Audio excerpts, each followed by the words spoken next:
empowering women in Christ. ഹല്ലേലൂയ. ഷെക്കേന ന്യൂസിന്റെ എല്ലാ പ്രിയ പ്രേക്ഷകർക്കും നമ്മുടെ കർത്താവായ യേശുക്രിസ്തുവിന്റെ കൃപയും സമാധാനവും ആശംസിക്കുകയാണ്. ഋഷില പ്രോഗ്രാമിന്റെ എപ്പിസോഡിലേക്ക് എല്ലാവരെയും ഏറ്റവും സ്നേഹത്തോടെ സ്വാഗതം ചെയ്യുന്നു. 127 സങ്കീർത്തനം 1 തിരുവാക്യത്തിൽ നമ്മൾ ഇപ്രകാരമാണ് കാണുന്നത്: കർത്താവ് വീട് പണിയുന്നില്ലെങ്കിൽ പണിക്കാരുടെ അധ്വാനം വ്യർത്ഥമാണ്. 127 സങ്കീർത്തനം സോളമൻ രാജാവ് എഴുതിയതാണ്. കർത്താവിൽ നിന്ന് ജ്ഞാനം പ്രാപിച്ച സോളമൻ രാജാവ് അദ്ദേഹം പറയുകയാണ്, കർത്താവ് വീട് പണിയുന്നില്ലെങ്കിൽ പണിക്കാരുടെ അധ്വാനം വ്യർത്ഥമാണെന്ന്. നമ്മുടെ കഴിവിലോ നമ്മുടെ പ്രാപ്തിയിലോ ഒന്നുമല്ല നമ്മുടെ ഭവനങ്ങൾ പണിതുയർത്തപ്പെടേണ്ടത്. കർത്താവാണ് നമ്മുടെ ഭവനത്തെ, നമ്മുടെ കുടുംബത്തെ പണിതുയർത്തേണ്ടതെന്ന സോളമൻ രാജാവ് ഇതിലൂടെ നമ്മൾ ഓരോരുത്തരോടും പറഞ്ഞു തരുന്നത്. കഴിഞ്ഞ ആഴ്ച നമ്മൾ കണ്ടു ആസനത്തിനെയും സിപ്പോറയെയും കുറിച്ചൊക്കെ. അവരുടെ കുടുംബങ്ങളെ കർത്താവ് എങ്ങനെയാണ് കൂട്ടിയിണക്കി കൊണ്ടുപോയതെന്ന് നമ്മൾ കണ്ടു. കർത്താവ് ആ ഭവനത്തെ പണിതുയർത്തിയപ്പോൾ അതെപ്രകാരമാണ് കർത്താവിന് വേണ്ടി നിലനിന്നത്, കർത്താവിനെ പ്രതി നിന്നത് എന്നും നമ്മൾ കണ്ടു. പൂർവ്വ ജോസഫിന് വലിയ തുണയായിട്ട് അവന്റെ ഭാര്യ ആസനത്ത് മാറുകയായിരുന്നു. മോശയ്ക്ക് വലിയ തുണയായിട്ട് സിപ്പോറ മാറുകയായിരുന്നു. എന്റെ പ്രിയ സഹോദരങ്ങളെ, നമ്മുടെ കഴിവോ നമ്മുടെ പ്രാപ്തിയോ ഒന്നുമല്ല, കർത്താവിന്റെ കയ്യിലേക്ക് നാം എല്ലാം ഏൽപ്പിക്കുമ്പോഴാണ് എല്ലായിടത്തും ഒരു ക്രമവും ചിട്ടയും എല്ലാം ഉണ്ടാവുക. കർത്താവ് ഭവനം പണിയുമ്പോൾ ആ ഭവനം അത് എന്നേക്കുമായി നിലനിൽക്കുകയാണ്. അല്ലെങ്കിലോ അത് നിലനിൽക്കുകയില്ലെന്ന തിരുവചനം നമ്മെ ഓർമ്മിപ്പിക്കുന്നത്. എന്റെ പ്രിയ സഹോദരങ്ങളെ, നമുക്ക് പരിശുദ്ധാത്മാവിനെ വിളിച്ച് പ്രാർത്ഥിക്കുവാനായിട്ട് ഒരുങ്ങാം. ഈ ഒരു വചനത്തെ നമ്മുടെ ഹൃദയങ്ങളിലേക്ക്, നമ്മുടെ ജീവിതത്തിലേക്ക് നമുക്ക് ഏറ്റെടുക്കാം. നമ്മുടെ ഭവനങ്ങൾ കർത്താവ് പണിയുവാനുള്ള വലിയ ആഗ്രഹത്തോടെ പരിശുദ്ധാത്മാവിനെ വിളിച്ച് നമുക്ക് പ്രാർത്ഥിക്കാം. ഒപ്പം തന്നെ ഇന്നത്തെ നമ്മുടെ ശുശ്രൂഷയെ പരിശുദ്ധാത്മാവിനെ സമർപ്പിച്ചുകൊണ്ട് പരിപൂർണമായ കർത്തൃത്വം പരിശുദ്ധാത്മാവിനെ ഏൽപ്പിച്ചുകൊണ്ട് നാം ആയിരിക്കുന്നിടത്തിരുന്ന് ഈ ഒരു വചനത്തിലുള്ള ഉറപ്പോടെ നമ്മുടെ കർത്താവിനെ നമുക്ക് സ്തുതിച്ച് ആരാധിക്കുവാനായിട്ട് ഒരുങ്ങാം. Hallelujah, hallelujah. കർത്താവേ, ഞങ്ങളുടെ ഭവനങ്ങളെ പണിയണമേ. കർത്താവേ, അങ്ങ് ഞങ്ങളുടെ ഭവനങ്ങളെ പണിയണമേ എന്ന് ഞങ്ങൾ പ്രാർത്ഥിക്കുന്നു. ഹല്ലേലൂയ, ഹല്ലേലൂയ. ഈശോയെ ആരാധന. കർത്താവ് ഭവനം പണിയാതെ വന്നാൽ നിഷ്ഫലമാകും പ്രയത്നമെല്ലാം. കർത്താവ് നഗരം കാക്കാതെ പോയാൽ കാവൽ വിരുദ്ധയാകും. ഞങ്ങളെ ഏറ്റു പറയുന്നു കർത്താവേ. കർത്താവ് ഭവനം പണിയാതെ വന്നാൽ നിഷ്ഫലമാകും പ്രയത്നമെല്ലാം. കർത്താവ് നഗരം കാക്കാതെ പോയാൽ കാവൽ വിരുദ്ധയാകും. കർത്താവേ, ഞങ്ങൾ ഏറ്റു പറയുകയാണ്, ഞങ്ങൾ വിശ്വസിക്കുകയാണ്, അങ്ങ് ഞങ്ങളുടെ ഭവനത്തെ പണിയുന്നില്ലെങ്കിൽ, അങ്ങ് ഞങ്ങളുടെ ജീവിതത്തെ പണിയുന്നില്ലെങ്കിൽ കർത്താവേ, ഞങ്ങളുടെ അധ്വാനം എല്ലാം വ്യർത്ഥമാണ്. ഞങ്ങൾ എടുക്കുന്ന ആ കഴിവുകളെ, ഞങ്ങളുടെ ആ തീക്ഷ്ണമായ പ്രയത്നങ്ങൾ അതെല്ലാം വ്യർത്ഥമാണെന്ന് ഞങ്ങൾ ഏറ്റു പറയുന്നു. അങ്ങ് ഞങ്ങളോടൊപ്പം ഉണ്ടെങ്കിൽ, അങ്ങാണ് അത് പണിയുന്നതെങ്കിൽ മാത്രമേ അതിന് നിലനിൽപ്പുള്ളൂ എന്ന് കർത്താവേ ഞങ്ങൾ വിശ്വസിക്കുന്നു. കർത്താവേ, ഞങ്ങളുടെ ഭവനങ്ങളെ പണിയണമേ. ജ്ഞാനം നൽകാതിരുന്നാൽ ജീവിതം പൂരിരുളാകും. കർത്താവ് ജ്ഞാനം നൽകാതിരുന്നാൽ ജീവിതം പൂരിരുളാകും. കർത്താവ് ദയവായി ക്ഷമിക്കാതെ വന്നാൽ പാപം ഭയാനകമാകും. കർത്താവ് ദയവായി ക്ഷമിക്കാതെ വന്നാൽ പാപം ഭയാനകമാകും. ആരാധന. കർത്താവ് ഭവനം പണിയാതെ വന്നാൽ നിഷ്ഫലമാകും പ്രയത്നം.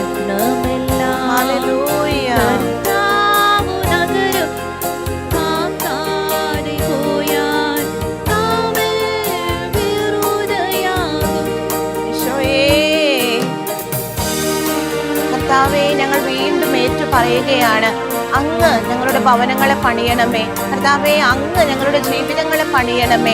ഇല്ലെങ്കിൽ ഞങ്ങളുടെ അധ്വാനങ്ങളെല്ലാം നിഷ്ഫലമാകുമെന്ന് ഞങ്ങൾ അറിയുന്നു കർത്താവേ. ഒരു വലിയ ബോധ്യത്തിലേക്ക്, വലിയ തിരിച്ചറിവിലേക്ക് ഈശോയെ ഞങ്ങളെ ഉയർത്തണമേ. ഞങ്ങളുടെ പ്രയത്നങ്ങളെല്ലാം ഫലമണിയുന്നത് അങ്ങ് ഞങ്ങളോടൊപ്പമുള്ളപ്പോഴാണ്, അങ്ങ് ഞങ്ങളുടെ അധ്വാനത്തെ അനുഗ്രഹിക്കുമ്പോഴാണ്.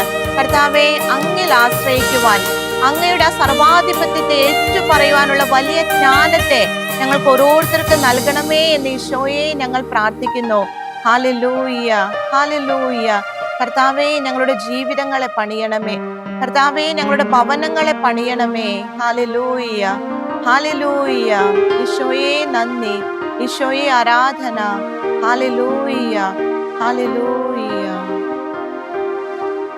ഞങ്ങളുടെ പ്രിയപ്പെട്ട അമ്മേ മാതാവേ, കർത്താവ് ഭവനം പണിതാൽ മാത്രമേ ഞങ്ങളുടെ ഭവനങ്ങൾക്ക്, ഞങ്ങളുടെ ജീവിതങ്ങൾക്ക്, ഞങ്ങളുടെ കുടുംബത്തിന് നിലനിൽപ്പുള്ളൂ എന്ന വലിയ ബോധ്യത്തിലേക്ക് ഞങ്ങൾ കടന്നു വരുവാൻ, ഞങ്ങളിൽ തന്നെ ഒരിക്കലും ആശ്രയിക്കാതെ കർത്താവിനെല്ലാം വിട്ടുകൊടുക്കുവാനുള്ള വലിയ കൃപ ലഭിക്കുവാൻ അമ്മേ ഞങ്ങൾക്ക് വേണ്ടി പ്രാർത്ഥിക്കണമേ.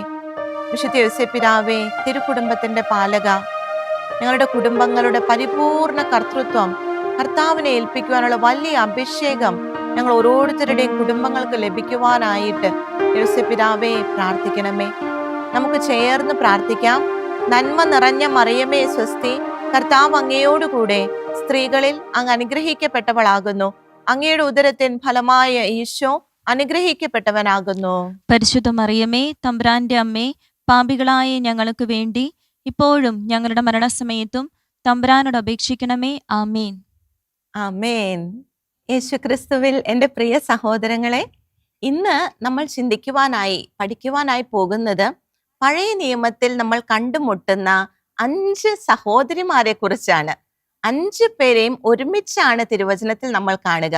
ഈ 5 പേര് ഒരിടത്ത് മാത്രമല്ല, സംഖ്യയുടെ പുസ്തകത്തിൽ നമ്മൾ അവരെ കണ്ടുമുട്ടുന്നുണ്ട്, ദിനവൃത്താന്തങ്ങളുടെ 1-ാം പുസ്തകത്തിൽ കണ്ടുമുട്ടുന്നുണ്ട്, ജോഷുവയുടെ പുസ്തകത്തിലും നമ്മൾ ഇവരെ കണ്ടുമുട്ടുന്നുണ്ട്. നമുക്ക് തിരുവചനത്തിലേക്ക് കടന്നു വരാം. സംഖ്യയുടെ പുസ്തകം 27-ാം അധ്യായം, അവിടെ 1-ാം വാക്യത്തിന്റെ അവസാന ഭാഗം നമുക്കൊന്ന് ശ്രദ്ധിക്കാം. ഹേഫറിന്റെ മകൻ സെലോഫഹാദിനെ കുറിച്ച് ഇവിടെ തിരുവചനം പറയുന്നത്.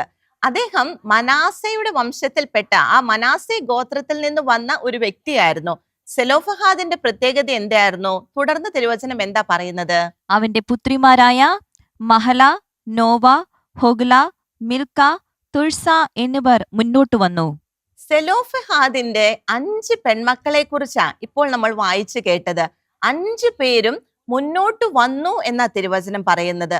അതിന്റെ ഒരു കാര്യം അറിയണമെങ്കിൽ 26-ാം അധ്യായം, സംഖ്യയുടെ പുസ്തകം 26-ാം അധ്യായത്തിൽ 33-ാം തിരുവാക്യം കൂടി നമുക്കൊന്ന് ശ്രദ്ധിക്കാം. ഹേഫറിന്റെ മകനായ സെലോഫഹാദിന് പുത്രന്മാരില്ലായിരുന്നു. മഹല, നോവ, ഹൊഗ്ല, മിൽക്ക, തുഴ്സ എന്നീ പുത്രിമാരാണ് ഉണ്ടായിരുന്നത്. ഇവിടെ സെലോഫഹാദിന് പുത്രന്മാർ ഉണ്ടായിരുന്നില്ല. അദ്ദേഹത്തിന് 5 പെൺമക്കളാണ് ഉണ്ടായിരുന്നത്. എൻ്റെ പ്രിയ സഹോദരങ്ങളെ, തിരുവചനത്തിൽ, പരിശുദ്ധ ബൈബിളിൽ തങ്ങളുടെ അവകാശത്തിനു വേണ്ടി ഉറപ്പോടെ, ധൈര്യത്തോടെ എഴുന്നേറ്റ് നിൽക്കുന്ന 5 സ്ത്രീകളെയാണ് ഇവരിൽ നമ്മൾ കണ്ടുമുട്ടാനായി പോകുന്നത്. അവരുടെ അവകാശത്തിനു വേണ്ടി, നമുക്കറിയാം ഇപ്പോൾ ഈ കാലത്തിൽ ഒത്തിരിയേറെ അങ്ങനെ കാര്യങ്ങളൊക്കെ നടക്കുന്നുണ്ട്.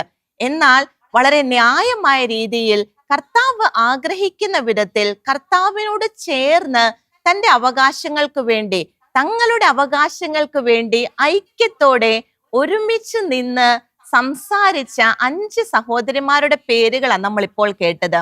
അവർക്ക് സഹോദരൻ ഉണ്ടായിരുന്നില്ല. സെലോഫഹാദിന് പുത്രന്മാർ ഉണ്ടായിരുന്നില്ല. അപ്പോ അന്നേരത്തെ ആ ഒരു സംഭവം വെച്ച് നോക്കുമ്പോൾ അവിടെ വിഭജനങ്ങളൊക്കെ നടക്കുകയാണ്. ദേശം ഇങ്ങനെ വിഭജിച്ചു കൊടുക്കുകയാ. തങ്ങൾക്ക് ലഭിച്ച വാഗ്ദാന ദേശത്തെ കർത്താവിന്റെ ആ ക്രമം അനുസരിച്ച് ഓരോ കുടുംബത്തിനും ക്രമീകരിച്ചു കൊടുക്കുന്നതിനിടയിൽ സെലോഫഹാദിന് സ്ഥലമൊന്നും കിട്ടുന്നില്ല. തുടർന്ന് നമുക്ക് ആ വചനത്തിലേക്ക് കടന്നു വരുമ്പോൾ നമുക്ക് കാണാം. നമുക്ക് സംഖ്യയുടെ പുസ്തകം 27-ാം അധ്യായം 2-ാം തിരുവാക്യം ഒന്ന് ശ്രദ്ധിക്കാം. അവർ സമാഗമ കൂടാര വാതിൽക്കൽ, അവർ എന്ന് പറയുമ്പോൾ സെലോഫഹാദിന്റെ ഈ 5 പെൺമക്കളും അവർ ഒരുമിച്ച് സമാഗമ കൂടാരത്തിന്റെ വാതിൽക്കൽ മോശയുടെയും പുരോഹിതൻ എലയാസറിന്റെയും ജനപ്രമാണികളുടെയും സമൂഹം മുഴുവന്റെയും മുൻപിൽ നിന്നുകൊണ്ട് പറഞ്ഞു. അവർ ഒരുമിച്ച്, ഈ 5 പേരും ഒരുമിച്ച് സമൂഹം മുഴുവന്റെയും മുൻപിലേക്ക് കടന്നു വരികയാ. അവർ സമൂഹത്തിൽ നിന്ന് എഴുന്നേറ്റ് നിന്ന് മുൻപോട്ട് കയറി വരികയാ. എന്തിനാണെന്ന് തൊട്ടടുത്ത വാക്യത്തിൽ നമുക്ക് കാണുവാൻ സാധിക്കും. എന്നാൽ അവർ ഒരുമിച്ച് തങ്ങൾക്കുണ്ടായിരുന്ന ആ വിഷമവുമായിട്ട് അവിടെ നേതാക്കന്മാരുടെ മുൻപിലേക്ക്, ജനപ്രമാണികളുടെ മുൻപിലേക്ക്, അവരുടെ നേതാവായ മോശയുടെ മുൻപിലേക്ക്, അവരുടെ അന്നേരത്തെ പ്രധാന പുരോഹിതനായിരുന്ന എലയാസറിന്റെ മുൻപിലേക്ക് സധൈര്യം 5 പേരും ഒരുമിച്ച് കടന്നു വരികയാ. തുടർന്ന് അവരെന്താ പറഞ്ഞത്? 3-ാം തിരുവാക്യത്തിലേക്ക് നമുക്ക് കടന്നു വരാം. ഞങ്ങളുടെ പിതാവ് മരുഭൂമിയിൽ വെച്ച് മരിച്ചു. അവൻ കോറഹിനോടൊത്ത് കർത്താവിനെതിരായി ഒന്നിച്ചവരുടെ കൂട്ടത്തിൽ ഇല്ലായിരുന്നു. ഇവിടെ അവർ തങ്ങളുടെ പിതാവിനെ കുറിച്ച് പറയുകയാണ്, സെലോഫഹാദിനെ കുറിച്ച് പറയുകയാണ്. തങ്ങളുടെ പിതാവ് മരിച്ചുപോയി. അവൻ ഒരിക്കൽ പോലും ഇസ്രായേലിനെതിരായിട്ട് തെറ്റ് ചെയ്തവരുടെ കൂടെ ഉണ്ടായിരുന്നില്ല. കോറഹിന്റെ കാര്യങ്ങളൊക്കെ നമുക്ക് അറിയാവുന്നതാണ്. മോശയ്ക്കെതിരെ, കർത്താവിനെതിരെ പെറുപെറുത്ത് വലിയ വിധിയെ നേരിട്ടവരായിരുന്നു കോറഹും കൂട്ടുകാരും. എന്നാൽ ആ കൂട്ടത്തിൽ ഒന്നും പെടാതെ എപ്പോഴും കർത്താവിനോട് വിശ്വസ്തനായിട്ട് നിന്നവനായിരുന്നു തങ്ങളുടെ പിതാവെന്ന് ആ പെൺമക്കൾ സധൈര്യം, വലിയ അഹങ്കാരത്തോടെ എന്ന് തന്നെ വേണം പറയാൻ, വലിയ ഉറപ്പോടെ അവർ സമൂഹത്തിന്റെ മുൻപിൽ വിളിച്ചു പറയുകയാണ്. തങ്ങളുടെ പിതാവിനെ കുറിച്ച് ഉത്തമമായ ബോധ്യമുണ്ടായിരുന്നു ആ 5 പെൺകുഞ്ഞുങ്ങൾക്കും. അവർ ഒരുമിച്ച് പറയുകയാണ്, ഞങ്ങളുടെ പിതാവ് മരണമടഞ്ഞു. അവൻ ഒരിക്കൽ പോലും ഇസ്രായേലിനെതിരെ, മോശയ്ക്കെതിരെ, കർത്താവിനെതിരെ നിന്നിട്ടില്ല. എപ്പോഴും കർത്താവ് പറഞ്ഞതെല്ലാം അനുസരിച്ച് നിന്നവനായിരുന്നു തങ്ങളുടെ പിതാവ്. അതുകൊണ്ട് തന്നെ തങ്ങൾ ഉന്നയിക്കാൻ പോകുന്ന ആവശ്യം, അതിനൊരു ബലമായിട്ട് അവർ തങ്ങളുടെ പിതാവിന്റെ ആ പേര് അവർ വ്യക്തമായിട്ട് അവിടെ ക്ലിയർ ആക്കുന്നത്. യാതൊരു തെറ്റും തങ്ങളുടെ കുടുംബം ഇസ്രായേലിനോട് ചെയ്തിട്ടില്ല. തുടർന്ന് 4-ാം തിരുവാക്യം നമുക്കൊന്ന് ശ്രദ്ധിക്കാം. പുത്രനില്ലാത്തതിനാൽ ഞങ്ങളുടെ പിതാവിന്റെ നാമം ഇസ്രായേലിൽ നിർമൂലമായി പോകുന്നത് എന്തിന്? അവന്റെ സഹോദരന്മാരുടെ ഇടയിൽ ഞങ്ങൾക്കും അവകാശം നൽകുക. ഇവിടെ തങ്ങളുടെ പിതാവിന്റെ ആ ഒരു അവകാശം അത് ലഭിക്കുന്നതിനു വേണ്ടി വളരെ ശരിയായ രീതിയിൽ നിൽക്കുന്ന 5 സഹോദരിമാരെയാ നമ്മൾ ഇവിടെ കാണുന്നത്. അവർ വെറുതെ വന്ന് വഴക്കിടുന്നതായിട്ടല്ല നമ്മൾ കാണുന്നത്. ആവശ്യമില്ലാത്ത ഡയലോഗ് ഒന്നും അവിടെ ഇറക്കുന്നില്ല. വളരെ ന്യായമായ രീതിയിൽ, വളരെ മെച്യൂറായി, വളരെ ജ്ഞാനത്തോടെ അവർ ആ പ്രശ്നത്തെ നേരിടുകയാണ്. അവരുടെ പിതാവ് മരിച്ചുപോയി. അവർക്ക് സഹോദരന്മാർ ആരുമില്ല. മോശയ്ക്ക് കർത്താവ് കൊടുത്ത നിയമം അനുസരിച്ച് ആൺമക്കൾക്കാണ് സ്ഥലങ്ങൾ, ആ ദേശം വിഭജിച്ചു കൊടുക്കുന്നത്. അതുകൊണ്ട് തന്നെ ഇവരെ സംബന്ധിച്ച് അവർക്ക് യാതൊന്നും ലഭിക്കുന്നില്ല. അവരെന്താ ചെയ്തത്? എവിടെയാണോ തങ്ങളുടെ പ്രശ്നത്തിനൊരു പരിഹാരം ലഭിക്കുന്നത്, കൃത്യമായി കർത്താവിന്റെ മുൻപിൽ എവിടെ ചെന്നാലാണോ തങ്ങളുടെ പ്രശ്നത്തിന് പരിഹാരം ലഭിക്കുന്നത്, അങ്ങോട്ട് അവർ പോവുകയാണ്. അവിടെ ഇവിടെയും കുറ്റം പറഞ്ഞ് അല്ലെങ്കിൽ ദുഃഖിച്ച് അതിൽ തന്നെ വിഷമിച്ച് ഇരിക്കുന്നതായിട്ടല്ല നമ്മൾ കാണുന്നത്. സ്ത്രീകൾ 5 പേര്, അവർ 5 പേരും ഐക്യത്തോടെ എഴുന്നേറ്റ് നിന്ന് സമൂഹത്തിന്റെ മുൻപിൽ വന്ന് തങ്ങളുടെ കാര്യങ്ങൾ അവതരിപ്പിക്കുകയാണ്. വളരെ വ്യക്തമായ രീതിയിൽ, കൃത്യമായ രീതിയിൽ, ജ്ഞാനമുള്ള വാക്കുകളോടെ അവരുടെ പ്രശ്നത്തെ അവർ അവിടെ അറിയിക്കുകയാ. അതിന് കർത്താവ് എന്താ മറുപടി നൽകിയത്? നമുക്ക് തുടർന്ന് കാണാം. 5-ാം തിരുവാക്യം. മോശ അവരുടെ കാര്യം കർത്താവിന്റെ സന്നിധിയിൽ ഉണർത്തിച്ചു. അവരുടെ കാര്യം കർത്താവിന്റെ സന്നിധിയിൽ ഉണർത്തിച്ചു. ഇവിടെ മോശ സ്വയമായിട്ട് ഒന്നും തീരുമാനിക്കുന്നില്ല. തിരുവചനത്തിൽ ഉടനീളം നമുക്കത് കാണാൻ സാധിക്കുന്ന കാര്യമാണ്. ഇങ്ങനെ ഒരു പ്രശ്നം വന്നപ്പോൾ മോശ അത് കർത്താവിനെ അറിയിക്കുകയാണ്. കർത്താവ് എന്താ ചെയ്തേ? തൊട്ടടുത്ത വാക്യം നമുക്കൊന്ന് ശ്രദ്ധിക്കാം. കർത്താവ് മോശയോട് അരുളി ചെയ്തു, സെലോഫഹാദിന്റെ പുത്രിമാർ പറയുന്നത് ശരിയാണ്. അവരുടെ പിതൃ സഹോദരന്മാരുടെ ഇടയിൽ ഒരു ഓഹരി അവർക്കും നൽകണം. അങ്ങനെ അവരുടെ പിതാവിന്റെ അവകാശം അവർക്ക് ലഭിക്കട്ടെ. ഇവിടെ കർത്താവ് എല്ലാം കാണുന്നവനാണ്. കർത്താവിനെ എല്ലാം അറിയുന്നവനാണ്. കർത്താവ് കൃത്യമായിട്ട് ആ 5 പെൺമക്കളുടെ വിഷമം മനസ്സിലാക്കി അവർക്ക് ഓഹരി നൽകുകയാണ്. തങ്ങളുടെ പിതാവിന്റെ അവകാശം അവരെ ഏൽപ്പിക്കുകയാ. എൻ്റെ പ്രിയ സഹോദരങ്ങളെ, ഈ സഹോദരിമാര് ഇന്ന് നമ്മുടെ സമൂഹത്തിന് വലിയ മാതൃകയാണ്. അവരെ സംബന്ധിച്ച് നോക്കിയാല് അവർക്ക് പിതാവില്ല, സഹോദരന്മാരില്ല, അവർക്ക് വേണ്ടി സംസാരിക്കാൻ മറ്റാരുമില്ല. അവര് വളരെ ജ്ഞാനത്തോടെ, വളരെ വിവേകത്തോടെ പെരുമാറുന്നതായിട്ടാണ് നമ്മൾ കാണുന്നത്. അവർ വേറെ പ്രശ്നങ്ങൾക്കോ ഒന്നും പോകുന്നില്ല, തട്ടിക്കയറുന്നില്ല, ആവശ്യമില്ലാത്ത വാക്കുകൾ ഒന്നും ഉപയോഗിക്കുന്നില്ല. വളരെ ശാന്തതയോടെ തങ്ങളുടെ വിഷമം അവിടെ അറിയിക്കേണ്ടിടത്ത് അറിയിക്കുകയാ. അവിടെയും ഇവിടെ ഒന്നും അല്ല, അല്ലെങ്കിൽ വേറെ ആൾക്കാരെ കൂട്ടി അവിടെ ഒരു ലഹള ഉണ്ടാക്കാൻ ഒന്നും അവർ ശ്രമിക്കുന്നില്ല. അവർ ചെല്ലേണ്ടിടത്തേക്ക് ചെല്ലുകയാണ്. അവരുടെ പ്രശ്നത്തിന് കർത്താവ് പരിഹാരം നൽകുകയാ. എൻ്റെ പ്രിയ സഹോദരങ്ങളെ, നമ്മുടെ ജീവിതത്തിൽ പലപ്പോഴും നമ്മളിങ്ങനെ തഴയപ്പെടുന്ന ഒരു അനുഭവത്തിലേക്ക് കടന്നു പോകാറുണ്ട്. തഴയപ്പെടുന്ന അല്ലെങ്കിൽ നമ്മളെ അവഗണിക്കുന്ന ഒരു അനുഭവത്തിലേക്ക് പലപ്പോഴും നമ്മൾ കടന്നു പോകാറുണ്ട്. ആ അവസരങ്ങളിൽ നമ്മൾ എന്താണ് ചെയ്യുന്നതെന്ന് നമ്മൾ സ്വയം ഒന്ന് ചിന്തിക്കണം. നമ്മൾ ആ ഒരു അവസ്ഥയെ പഴി പറഞ്ഞ് അല്ലെങ്കിൽ അതിൽ ദുഃഖിച്ച് അതിൽ നിന്ന് കരകയറാൻ കഴിയാത്ത രീതിയിൽ അവിടെ തന്നെ കിടക്കുന്നവരാണോ? അതോ ഇതുപോലെ ജ്ഞാനത്തോടെ വിവേകത്തോടെ നമ്മുടെ അവകാശത്തിന് വേണ്ടി, നമ്മുടേതായ ന്യായമായ കാര്യങ്ങൾക്ക് വേണ്ടി ഉറപ്പോടെ ധൈര്യത്തോടെ എഴുന്നേറ്റ് നിൽക്കാൻ നമുക്ക് സാധിക്കുന്നുണ്ടോ? അങ്ങനെ എഴുന്നേറ്റ് നിൽക്കുന്നതിന് കർത്താവിന്റെ വചനം എതിരല്ല പ്രിയമുള്ളവരെ. സെലോഫഹാദിന്റെ പുത്രിമാര് അതല്ലേ നമ്മളെ പഠിപ്പിക്കുന്നത്? നീതിയായ കാര്യത്തിന് വേണ്ടി, ന്യായമായ കാര്യത്തിന് വേണ്ടി അവിടെ നമ്മൾ തഴയപ്പെടുമ്പോൾ നമ്മൾ മിണ്ടാതിരിക്കാനല്ല തിരുവചനം പറയുന്നത്. ഇവർ അവരുടെ അവകാശത്തിന് വേണ്ടി പോരാടുകയാ. ആ അവകാശത്തെ കർത്താവ് അവർക്ക് കൊടുക്കുന്നതായിട്ടാണ് നമ്മൾ കാണുന്നത്. മോശയോട് കർത്താവ് പറഞ്ഞത് അവർക്ക് അവരുടെ അവകാശം കൊടുക്കാനാണ്. ഇസ്രായേലിൽ തന്നെ പുതിയൊരു നിയമം ഉണ്ടാക്കുവാൻ ഈ 5 സഹോദരിമാർ കാരണമാവുകയാ. ഈ 5 സഹോദരിമാർ കാരണം ആ ഒരു പുതിയ നിയമം അവിടെ പ്രാബല്യത്തിൽ വരികയാ. തുടർന്ന് ഇങ്ങോട്ട് ഇസ്രായേലിന്റെ ചരിത്രത്തിൽ ഉടനീളം ഈ ഒരു നിയമമാണ് അവർ ഫോളോ ചെയ്യുന്നത്. പെൺമക്കളാണുള്ളതെങ്കിൽ അവർക്ക് ആ അവകാശം നൽകുക എന്നുള്ളത്. എൻ്റെ പ്രിയ സഹോദരങ്ങളെ, ഇസ്രായേലിൽ പുതിയൊരു നിയമം പ്രാബല്യത്തിൽ വരികയാണ്. നമുക്ക് സംഖ്യയുടെ പുസ്തകം 27-ാം അധ്യായത്തിൽ 8-ാം തിരുവാക്യം ഒന്ന് ശ്രദ്ധിക്കാം. നീ ഇസ്രായേലരോട് ഇപ്രകാരം പറയണം. ഇവിടെ കർത്താവ് മോശയോട് പറയുകയാണ്, നീ ഇസ്രായേലിയരോട് ഇപ്രകാരം പറയണം. ആരെങ്കിലും പുത്രനില്ലാതെ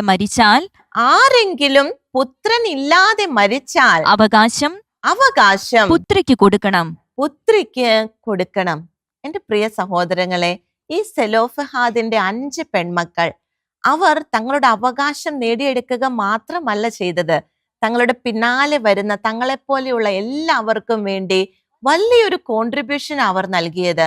ഇസ്രായേലിൽ അന്നു മുതൽ ഈ ഒരു നിയമം പ്രാബല്യത്തിൽ വരികയാണ്. പുത്രന്മാരില്ലെങ്കിൽ ആ അവകാശം പുത്രിക്ക് കൊടുക്കണമെന്നുള്ളത്. എൻ്റെ പ്രിയ സഹോദരങ്ങളെ, ഈ 5 സഹോദരിമാർ അവരുടെ വേദനയിൽ അവർ സ്വയം ഒതുങ്ങി അതിൽ തന്നെ കഴിഞ്ഞു കൂടിയിരുന്നെങ്കിൽ അവരങ്ങനെ ജീവിച്ചു പോയേനെ. അവർക്ക് യാതൊരു അവകാശവും ലഭിക്കില്ലെന്ന് മാത്രമല്ല, തുടർന്ന് പിറകെ വരുന്നവർക്കും അതേ ഒരു അവസ്ഥയിലൂടെ കടന്നു പോകേണ്ടതായിട്ട് വന്നേനെ.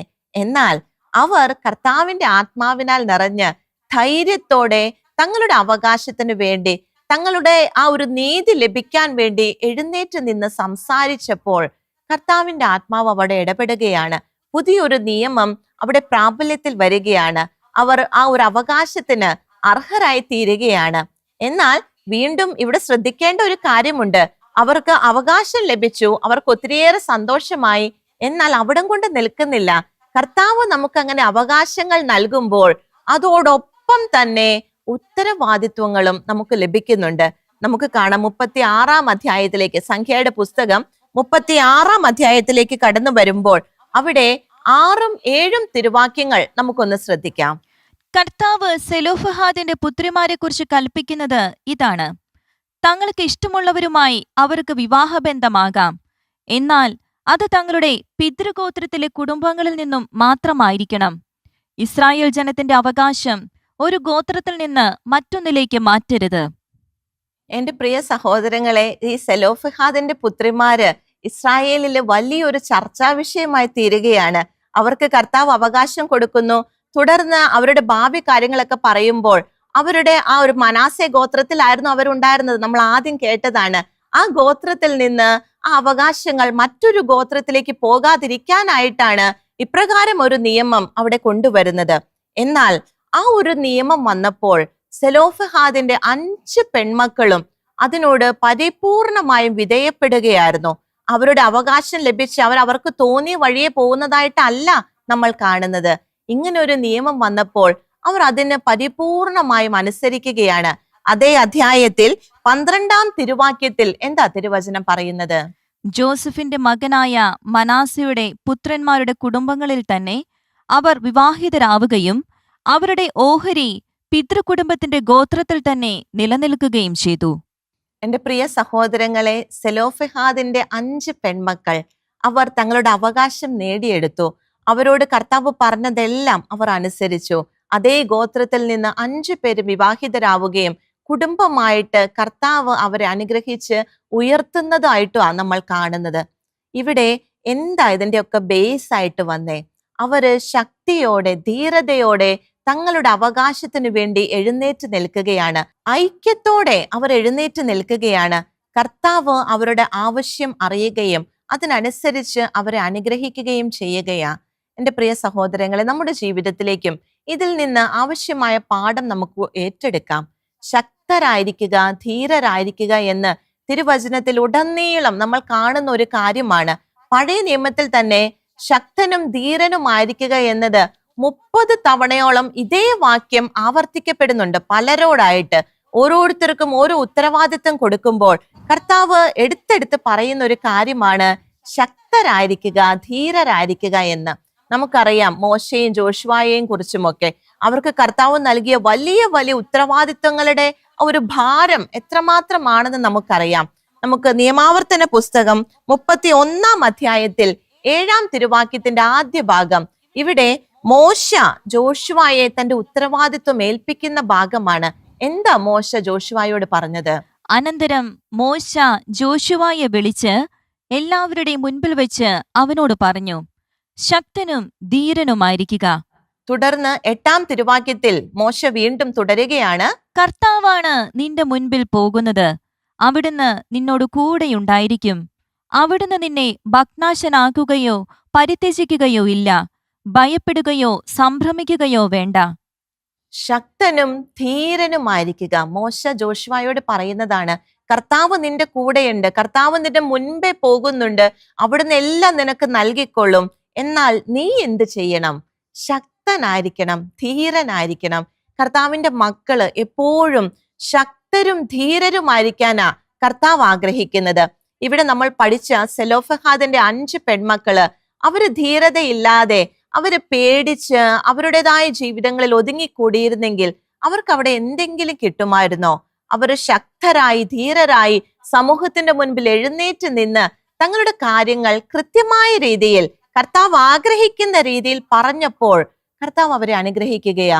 വീണ്ടും കർത്താവ് ജോഷുവയോട് പറയുന്ന ഒരു കാര്യമുണ്ട്. മോശ പറഞ്ഞത് നമ്മൾ കേട്ടു. കർത്താവ് ജോഷുവയോട് എന്താ പറഞ്ഞ? ഒരു പുതിയ ഉത്തരവാദിത്വം ഏൽപ്പിച്ചപ്പോൾ ജോഷുവയുടെ പുസ്തകം 1-ാം അധ്യായം 9-ാം തിരുവാക്യം, ശക്തനും ധീരനുമായിരിക്കണമെന്നും ഭയപ്പെടുകയോ പരിഭ്രമിക്കുകയോ ചെയ്യരുതെന്നും നിന്നോട് ഞാൻ കൽപ്പിച്ചിട്ടല്ലയോ?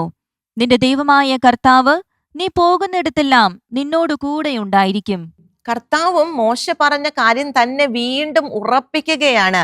നിന്റെ കൂടെ കർത്താവ് എപ്പോഴും ഉണ്ടെന്ന ആ ഒരു ഉറപ്പ് കൊടുക്കുമ്പോഴും എന്താ കർത്താവ് ജോഷുവയോട് പറയുന്നത്? നീ ചെയ്യേണ്ട ഒരു കാര്യമുണ്ട്. ശക്തനായിരിക്കുക, ധീരനായിരിക്കുക.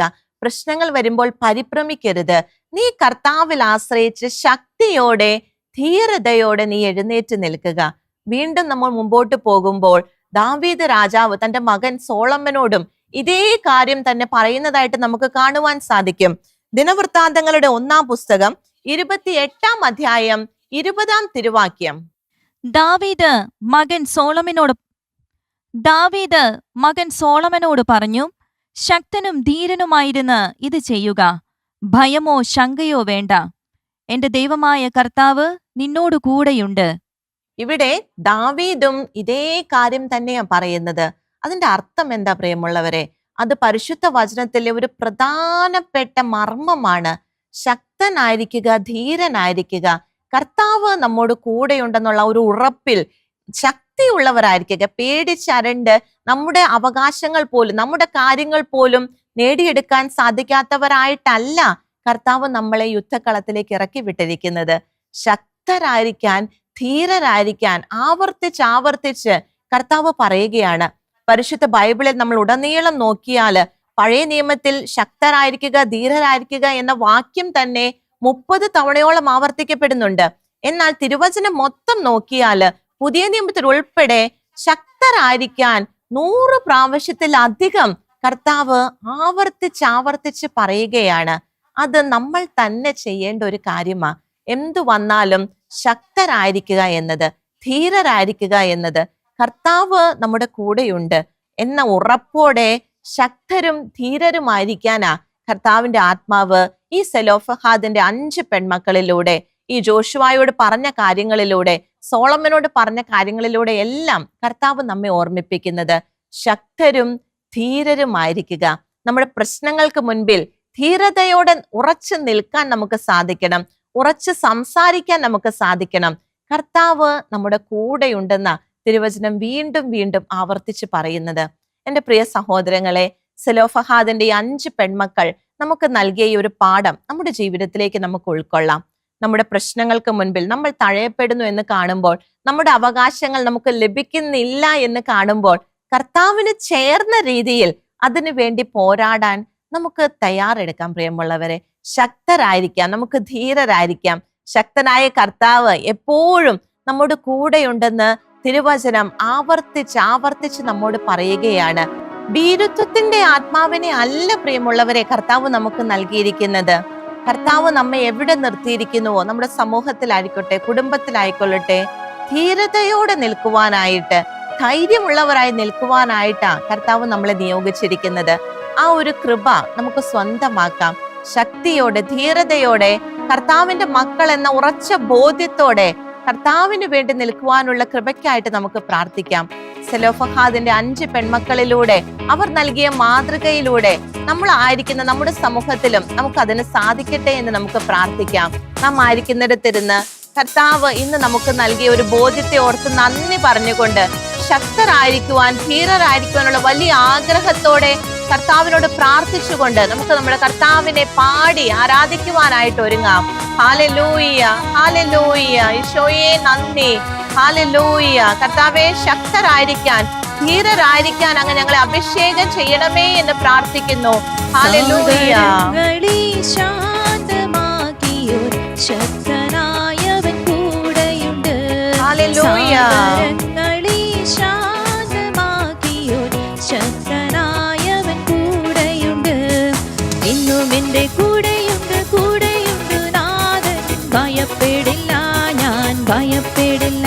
ഇന്നും എന്റെ കൂടെയുണ്ട് നാഥൻ.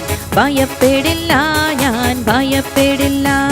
ഈശോയെ, ഞങ്ങൾ വിശ്വസിക്കുന്നു അങ്ങ് ഞങ്ങളോട് കൂടെയുണ്ട്. എപ്പോഴും ഞങ്ങളോടൊപ്പമുള്ള ഒരു ദൈവമാണ് അങ്ങ്. കർത്താവെ, ഞങ്ങൾ വിശ്വസിക്കുന്നു.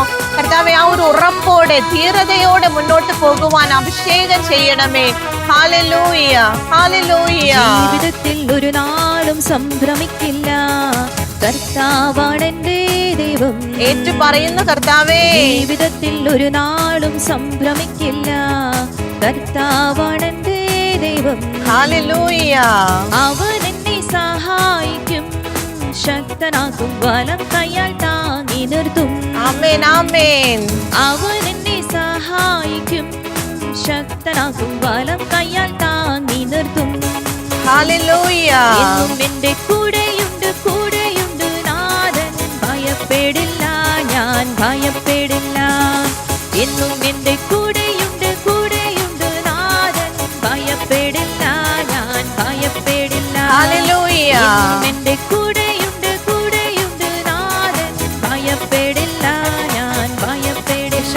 വിശ്വസിക്കുന്നു കർത്താവേ. ഞാൻ ഭയപ്പെടില്ല. ഹല്ലേലൂയ. ഭയപ്പെടില്ല, ഞാൻ ഭയപ്പെടില്ല. Hallelujah, hallelujah. കർത്താവേ, അങ്ങ് ഞങ്ങളോട് എപ്പോഴും കൂടെയുള്ള ദൈവമാണെന്ന് ഞങ്ങൾ ഏറ്റു പറയുന്നു. ഞങ്ങൾ അതിൽ വിശ്വസിക്കുന്നു.